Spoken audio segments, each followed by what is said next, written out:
He gets his butt crack out all the time. And to glorify Glod? Ooh. Oh, stop.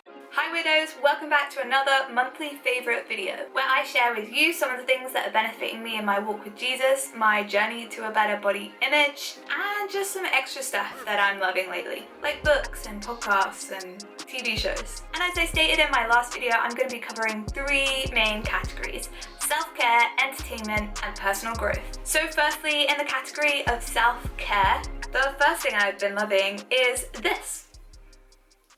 This is a chamomile cleanser from the Body Shop. I'm actually not sure if it's vegan, which was a bit of an oversight when my mum bought this for me that I didn't check, but it is amazing on my skin. My skin is very much normal skin. It's not dry or oily. I don't have a lot of breakouts normally. So actually finding like cleanser and moisturizer that keeps that balance is sometimes really hard for me. I remember in school I tried some of that like awful smelling like bright blue skin cleanser, and my brother had it and everyone at school was using it. And literally my skin felt so dry and itchy and it was like red and blotchy. So in general I try not to put too much stuff on my face if it doesn't need it. But this is actually just a really calming, soft cleanser and it just makes my skin super soft. So I'm loving that right now.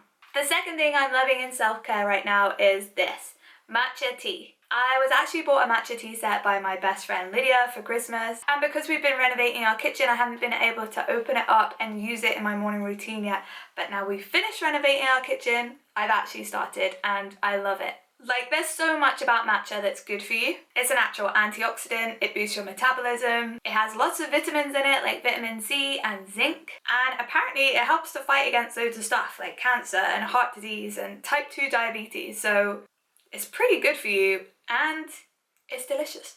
But also the reason I love this versus like coffee is because normally when I drink a really high caffeinated drink, I get a real quick high and then a very, very horrible crash. Like, you don't want to meet me after my coffee is worn off. And the thing with matcha tea is it's supposed to be kinder to your body because it does have caffeine in it, but it absorbs it in a slower way. So it doesn't give you that like shaky coffee like jitters vibe.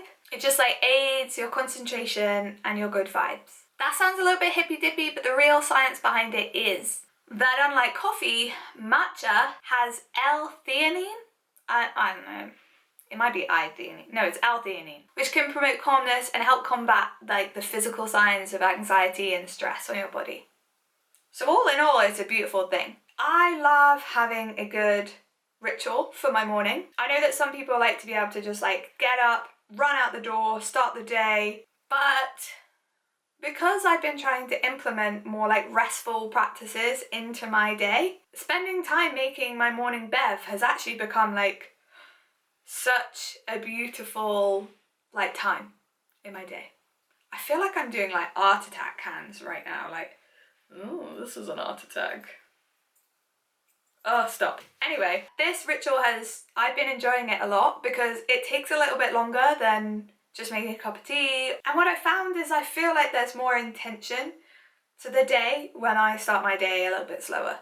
So I would definitely recommend to you, if you don't have like a morning routine, and even if you like have a hurried morning, is to try and find like one ritual that you can do, whether it's like making a cup of coffee. I know that has quite a lot of steps into it and it's like sometimes quite poetic for coffee drinkers. Maybe it's like your skincare routine and that slows you down a bit, or like listening to a podcast and taking a walk. I would definitely recommend doing something to start your day off a little bit slower and give you some time to just like sit in your space and then just enjoying the quiet before like the rest of the world and the rest of the day intervenes and tries to like slap me in the face. And my second category is entertainment. Why am I making a 3? I clearly said second. Entertainment. So, one thing I have watched recently is a documentary called Toxic Beauty. If you haven't seen it, you can actually rent it on YouTube. I would strongly advise, if you put anything on your skin like makeup or body butter, if you use shampoo, if you use talcum powder, I mean, don't stop right now, but if you use talcum powder, you also need to watch this documentary. It is a hard-hitting documentary all about the beauty industry and basically how it's totally unregulated. And that's totally dangerous for us as humans because then we don't know what we're putting on our body and what's going into our skin and basically affecting our cells. cells. One of the main narratives is basically about a group of women who all use talcum powder regularly throughout their life and ended up getting ovarian cancer from it. This is because talcum powder is basically made from magnesium. At least that's as much science as I could understand. And for me, that's simple enough. If it's bad, don't put it on your body. But the main focus of the documentary is to help viewers think more mindfully about what they're buying, recognizing that they need to be checking labels, looking for non-toxic products, and steering away from anything that basically offers like regenerative properties. Because none of these things are actually being proven outside of the beauty industry. The industry are like paying people to do tests that basically prove what they want them to say.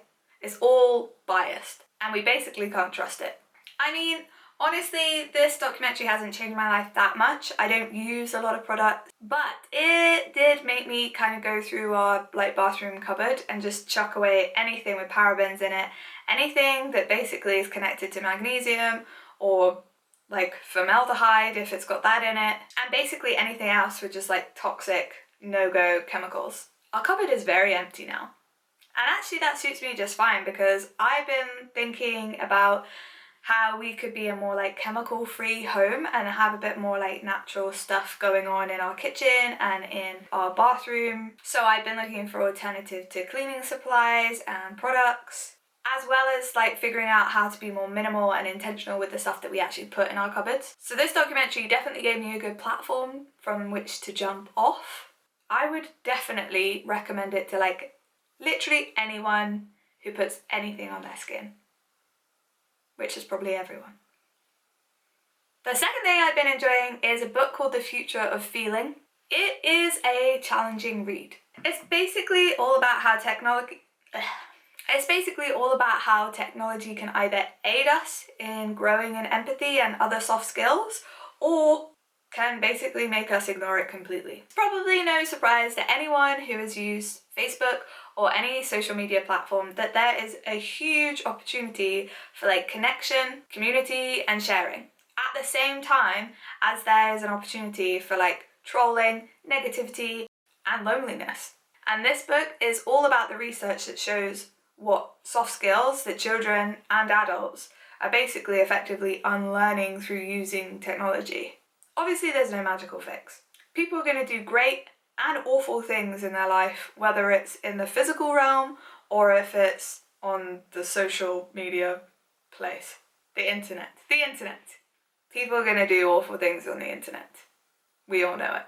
But tech companies and their users need to be considering the humans at the other end of the phone or the computer or the iPad or like whatever device you're using. And as a Christian reading this book, I definitely felt challenged to consider whether my personal journey of being off of social media for almost a year has actually helped me develop my soft skills like empathy, kindness, patience, and compassion. And honestly, I don't think we really learn these things unless we aim to. So whether you're online or you're off the grid completely, you probably won't make more empathetic choices unless you actually have a desire to grow in empathy and become a more empathetic person. So yeah, like it's a good read. I definitely recommend it. It's very challenging. And that's kind of where I'm at with it. I'm still kind of ruminating and figuring out all of these things and the impact they have on my life. So yeah, album of the month. Oh man. This month is a good one. I got to pick the album this month and I picked Skillet. I bought that album Unleashed. I tell you what, I really like this album. There is a track on it called Stars and I literally cry every time I listen to it. Yeah, I cry. I don't know what to tell you, it's a beautiful track. Skillet aren't just a frying pan. They are an American Christian rock band made up of a husband and wife and their two buddies. And these guys have been making music for years. And they're actually playing at Download Festival in the UK this year, so me and Dan are going to try and get tickets to go, because that'll be cool. But that also means that most of our choices for album of the months in the next few months are probably going to be from bands that are playing. I consider it as homework for the festival, and I really want to get a good grade. But anyway, this album is beautiful. It's like a really cool rock album that like gives me some proper nostalgia vibes, but also is a worship album. Like, there are some real worship bangers on this album. Like, top notch.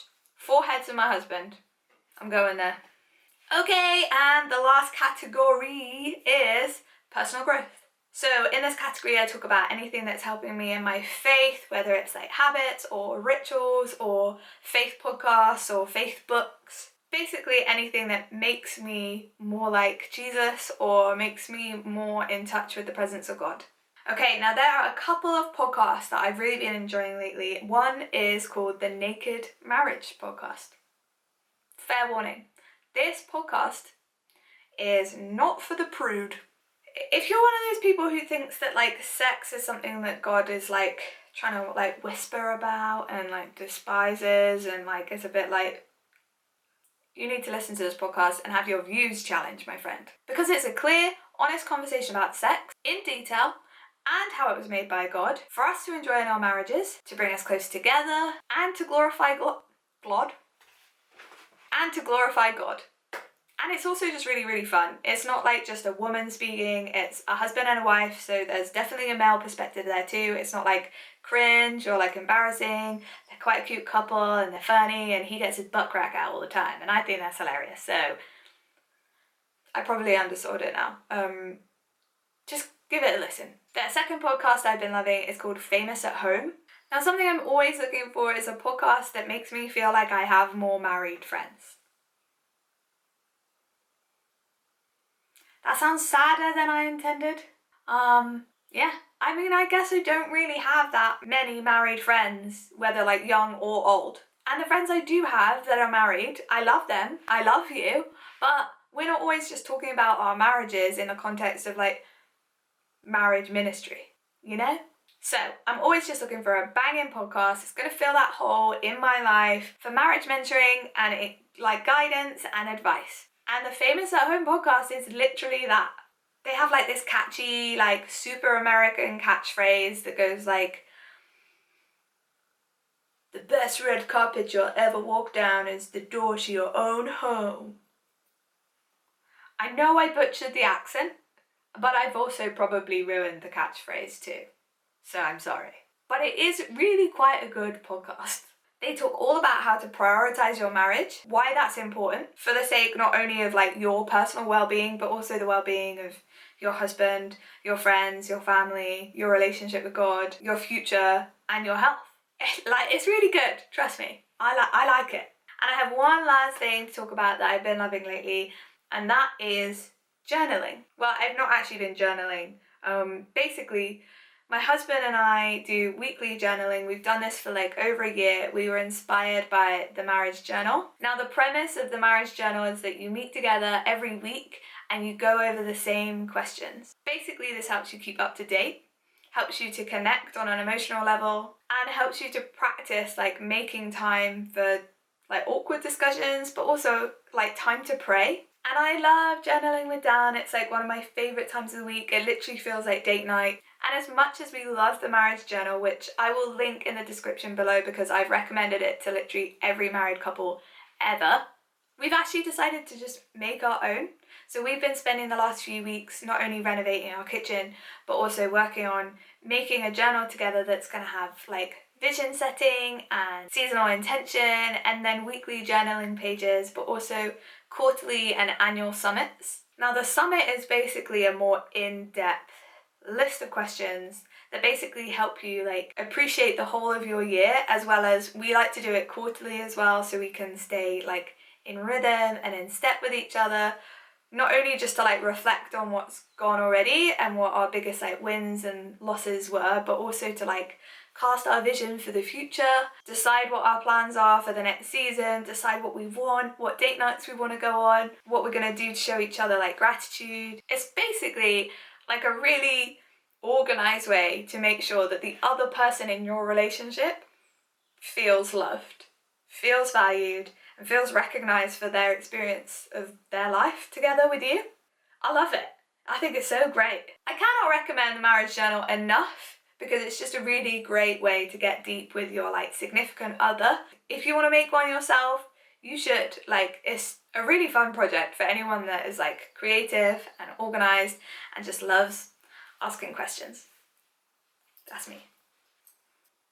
I can't express enough how much being in rhythm with your husband is just so invaluable to your marriage. I definitely love any habits and rhythms and exercises that allow me to do it better in my life.